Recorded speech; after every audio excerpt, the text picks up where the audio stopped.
Now here's a topic that's been discussed at the United Nations, the CIA, even Britain's House of Lords. But you probably don't expect this burning issue to be UFOs. Well, today the UK released more than 8,000 pages of previously classified documents which deal with the sighting of unidentified flying objects. The BBC science correspondent David Shukman has been poring through the pages, and he filed this report. A few ghostly lights, secret military investigations, fuel for endless curiosity about whether we're alone. The latest official documents, some heavily censored, record dozens of apparent sightings, like this strange cloud pictured in Sri Lanka. But they also offer reasonable explanations, including that sometimes it's just a hoax. It might have been that the Martians had landed. The police were taking no chances. In 1967, the discovery of 6 of these in southern England triggered a massive alert, but turned out to be a student prank. So the authorities remained on the lookout.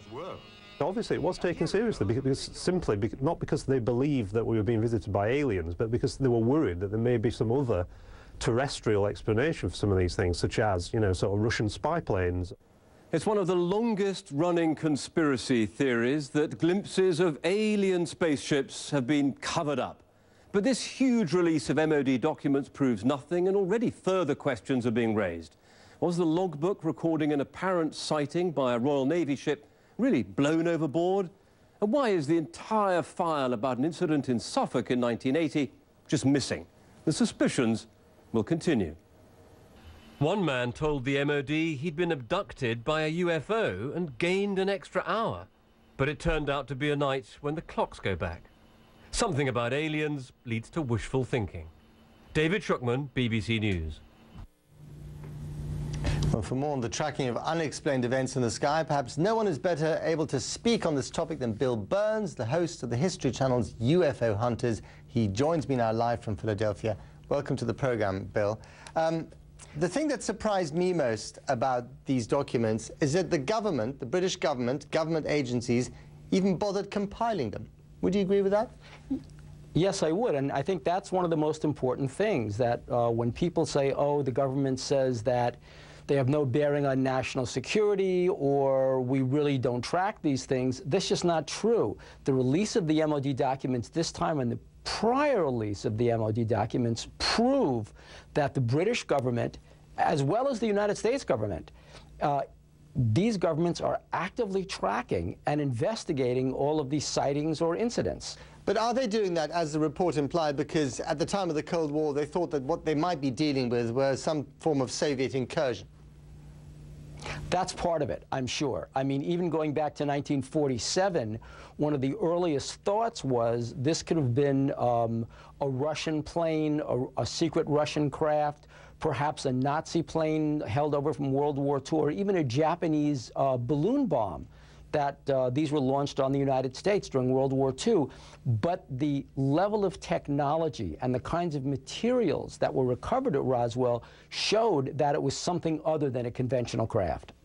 Now, with all the threats facing the United States and indeed Britain today, turmoil in the Middle East, Islamic extremism, terrorism, you name it, are you telling me that there are still people today in government agencies looking out for this stuff?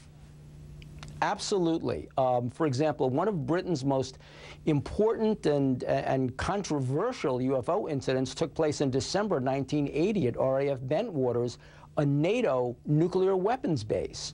Here, despite the fact that both Britain and the United States publicly turned away from this and kind of ostracized the people involved, the records show and the witnesses explain that there was an active Air Force investigation, that British agents from one of the clandestine agencies interviewed neighbors in the area, and that the British and the United States actually were talking to each other about the incident. And then 15 years later at Cosford, there was a huge flying triangle that the RAF noticed, that the National Weather Service in Britain noticed, that people on the ground, police officers noticed, and the British sent a memo to the United States Department of Defense saying, listen, is this craft one of yours? And the U.S. responded to the Brits by saying to the Ministry of Defense, was this one of your craft? So clearly the British and the United States, despite their public face on this, were actively investigating this sighting in 1995. Bill, you are described as a UFO hunter. Have you ever come across anything in your work that genuinely made you think this could come from a different planet? Well, let's put it this way. Yes, it could have come from an otherworldly place, is a better way to put it. Sure, I mean, when you talk to witnesses from RAF Bentwaters and you see the landing impressions, the plaster casts of the landing impressions in the hard sand in Rendlesham Forest, that tells you something. When you look at the official RAF and United States Air Force analysis of the soil, that was 10 times more radioactive in the landing spot than in the outside forest. That tells you something. When you see soil from Kansas, the middle of Kansas, that's something that tells you that too. Okay, we're going to have to leave it there, I'm afraid. Bill Burns, thank you very much indeed.